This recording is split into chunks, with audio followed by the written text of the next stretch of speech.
Buenos días, Carlos. Soy Carlos Remonda, médico oftalmólogo oculoplástico de la Cátedra de Oftalmología del Hospital de Clínicas de la Universidad Nacional de Córdoba. Hoy vamos a tocar el tema de inflamaciones en la plástica ocular.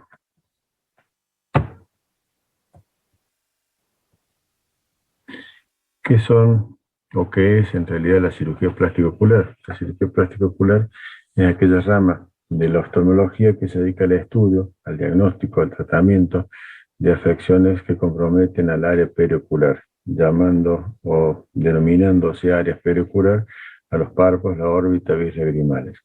Por supuesto que esto no es solamente la parte estética, la parte funcional, también tiene que ver con malformaciones congénitas, alteraciones adquiridas, tumores, y compromete patologías que radican en los párpados, en la órbita, las vías lagrimales, también la conjuntiva y lo que llamamos nosotros la cavidad anostálmica, que es cuando, por alguna razón congénita o adquirida, el paciente pierde el ojo y entonces de esa manera esa cavidad no tiene ojo y tiene que estar rellena con algún otro elemento como una prótesis, cascarilla o lo que le llaman vulgarmente el ojo de vidrio. Es una rama muy interesante de la oftalmología y de la medicina en general, ya que nos permite y necesitamos en realidad la interdisciplinaridad, es decir, nos tenemos que contactar y tenemos que trabajar muchas veces en equipo con clínica médica, con reumatología, con neurocirugía, con neurología, cabeza y cuello, mucho con cirugía plástica, mucho con dermatología, en algunos casos y frecuentemente endocrinología también, y por supuesto los otorrinolaringólogos también son parte de nuestros colegas con los cuales compartimos casos. Las inflamaciones en los anexos, en la órbita, en las vías lagrimales y en los párpados tienen algunos que son de connotaciones más bien benignas y otros más malignos. Por ejemplo, las blefaritis son una inflamación benigna del borde de los párpados, cuya causa más frecuente puede ser alérgica, puede ser infecciosa, puede ser algo benigno, puede ser algo maligno también cuando hay una madarosis, que es la pérdida de las pestañas. Eso hay que sospechar malignidad. Es una posibilidad de encontrar un borde papilar inflamado y con o sin escamas. La dacrocistitis es la infección del saco lagrimal que se produce por una obstrucción baja de la vía lagrimal que impide el tránsito de las lágrimas, con lo cual esa lágrima estancada se contamina, la lágrima que se contamina se infecta y la lágrima que se infecta produce un absceso del saco lagrimal, como les dije recién, denominado dacrocistitis. Tiene un tratamiento que es, además del tratamiento antibiótico, en el momento que ello ocurre, debe ser solucionado el tránsito de la lágrima para evitar una nueva reinfección, una nueva lactocistitis, la cirugía de refuncionalización o recanalización de la vía lagrimal.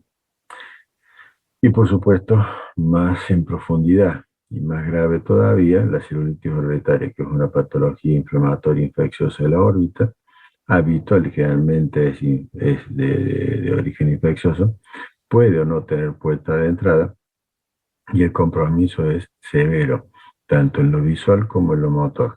El pronóstico es reservado y la mayoría de las veces, como le dije, es de origen infeccioso, el tratamiento es con antibiótico terapia. Puede haber una celulitis orbitaria en combinación o en asociación con los que llamamos nosotros celulitis palpebral o preceptal. La órbita está de lo que es un elemento que se llama septum hacia atrás y hacia adelante parco, que lo vamos a ver en próxima diapositiva. Aquí ven algunos artículos que no viene el caso saber para que no los he tomado, no los he traído a colación para estudios, sino para que vean que son artículos de otras especialidades como alergia, como otorrinolaringología, propias nuestras oftalmológicas, que tienen que ver con la interdisciplinaridad, es decir, trabajo que nosotros necesitamos habituarnos a trabajar con otros colegas de otras especialidades. La anatomía de los párpados, que es importante. ¿Por qué? Porque a partir de ahí vamos a separar aquella patología que es palpebral exclusivamente de la que es orbitaria. Si nosotros nos vamos desde delante hacia atrás, tenemos la piel, el celular subcutáneo, el músculo elevador del párpado superior, que está por debajo, por detrás del lo orbicular. Luego tenemos aquí lo que se llama el tarso que es como un ligamento que está conforma parte del párpado superior y parte del inferior también. Como les dije, el músculo elevador del párpado superior que nace en el vértice de la órbita junto y hermanado con el recto superior. Por eso es que algunas veces cuando hay parálisis del recto superior también tenemos una parálisis del músculo elevador, lo que nos da como consecuencia una ptosis palpebral. Y esto que le decía recién de septum es esta lámina nacarada, que es la que separa lo que está hacia adelante del párpado y lo que está hacia atrás en la órbita. Toda patología por delante preseptal, toda patología por detrás del septum retroseptal y es orbitaria. Las blefaritis, como les dije, son habitualmente patologías benignas, pueden ser bacterianas, pueden ser micóticas, también pueden ser de origen inflamatoria y tenemos que separarlas muchas veces de aquellas degeneraciones o depósitos de los párpados, como aquellos depósitos de lípidos, como los xantomas, antelasmas.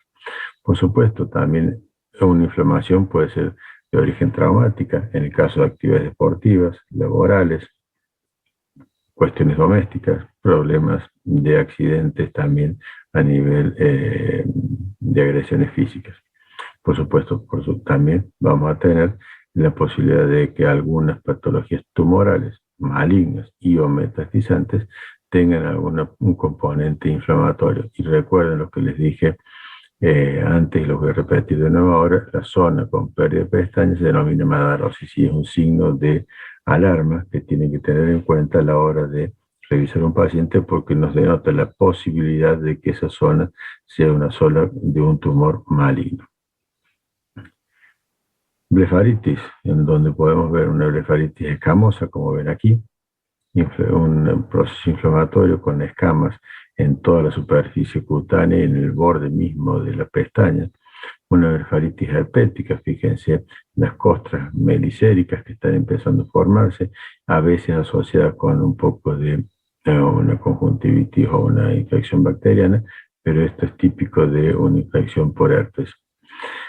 Blefaritis infecciosa, donde vemos aquí edema palpebral, donde vemos aquí una zona de una puerta de entrada que puede estar dando esa infección en el párpado. Y una zona muy localizada, bien central, que es bien delimitada, lo que nosotros llamamos orzuelo.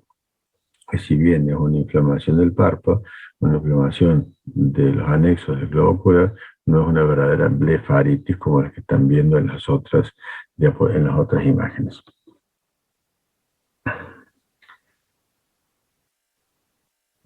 Bien, aquí vemos otras imágenes en donde podemos separar o podemos darnos cuenta de lo que estamos hablando de un orzuelo, donde hay una inflamación importante, donde hay una punta de amarillenta, que es la infección del punto de la glándula.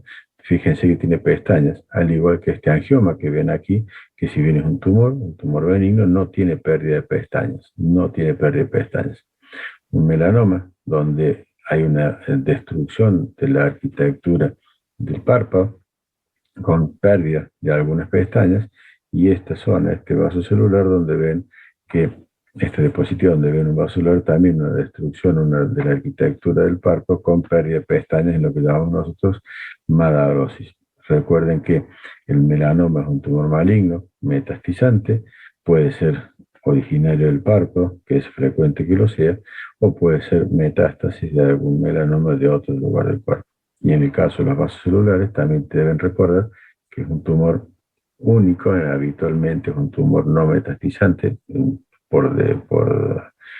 no hay casos descritos, creo que uno solo nada más en la literatura, Y el tratamiento es curativo con cirugía. Se pueden hacer crioterapia también y en casos extremos de tumores muy grandes existen drogas nuevas inmunomoduladoras que permiten la reducción y a veces hasta curación del vaso lunar gigante. Es importante y muy necesario tener en cuenta estos tres conceptos. Tenemos que distinguir lo bueno de lo malo. ¿Por qué? Porque tenemos que saber derivar lo que es urgente. Lo bueno lo podemos esperar, lo malo lo debemos derivar de manera urgente. Y cuando tenemos algo bueno que no debemos derivar, debemos aconsejar un control y un seguimiento.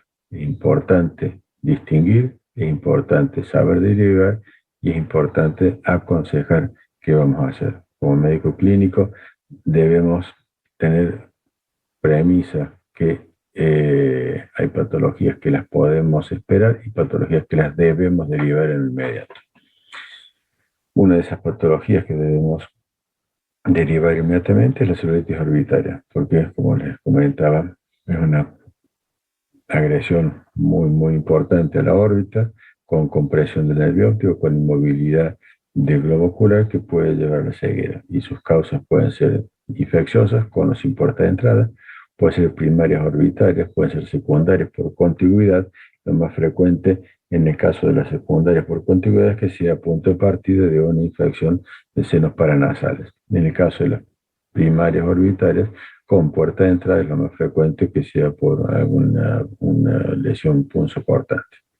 Y hay algunos casos en los cuales tenemos la posibilidad de que la celulitis orbitaria sea confundida con el avance o el crecimiento de patologías pseudotumorales, o lo que llamamos nosotros pseudotumores inflamatorios, que se llaman antes y ahora se llaman hiperplasias linfoides reactivas.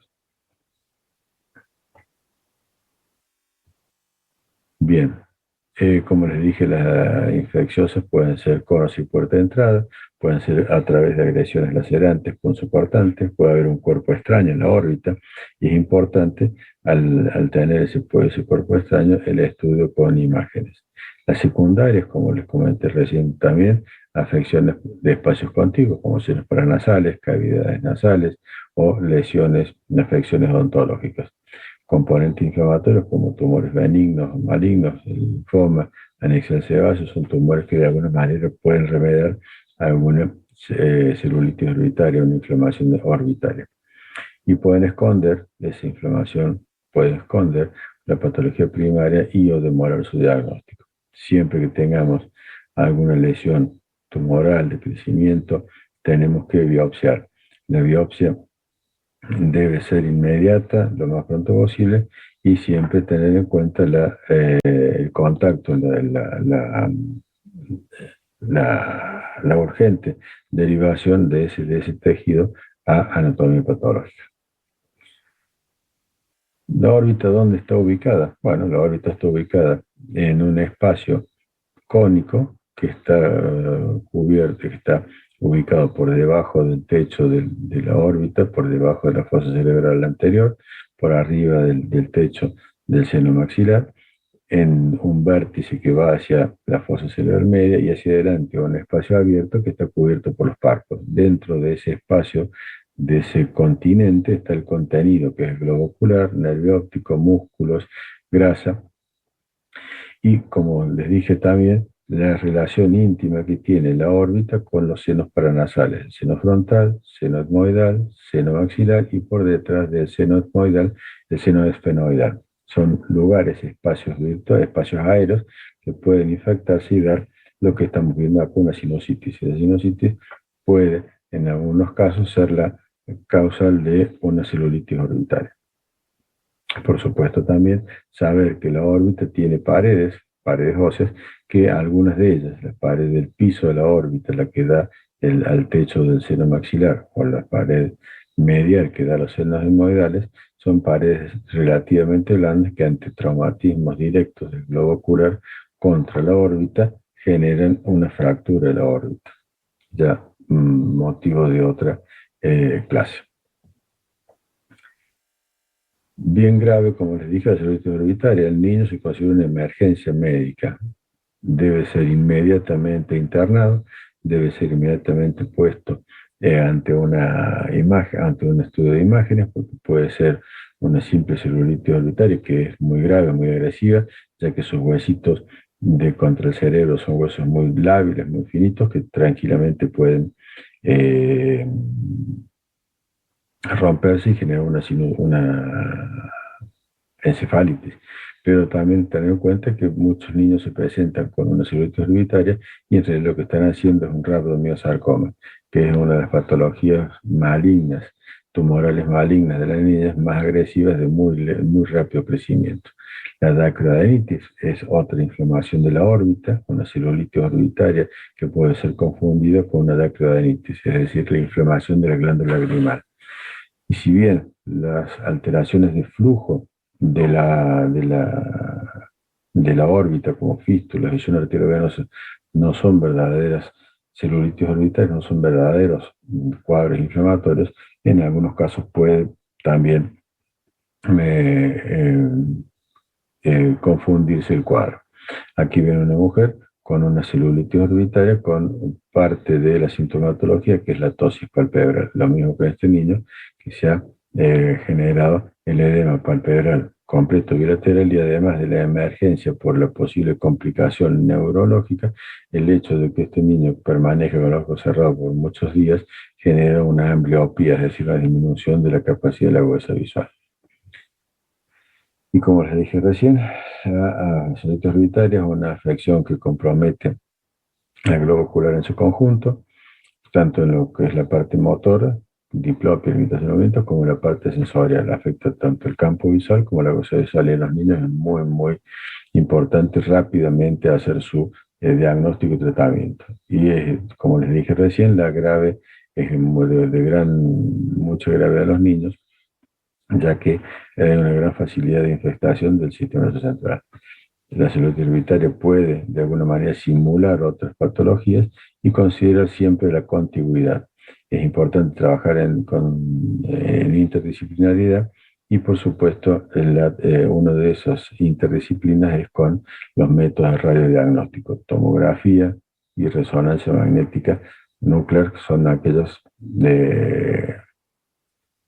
imágenes que nosotros necesitamos inmediatamente para poder llegar a un diagnóstico más certero.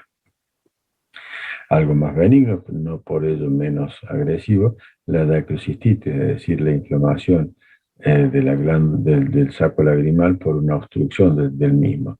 Puede ser aguda, puede ser crónica. Cuando tenemos una obstrucción crónica sin infección, la lágrima es la epífora, la lágrima es limpia, como ven aquí un niño, como ven aquí un adulto, y aquí ven una infección bilateral, un dacrocistocele, que es una obstrucción de la vía lagrimal del recién nacido, en este caso bilateral, izquierda sin afectación por infección, y en el lado derecho sí se infectó.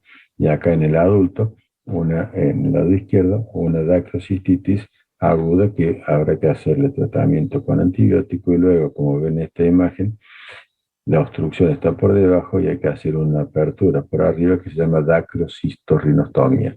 Es el tratamiento, el gol estándar de la obstrucción baja de la vía lagrimal.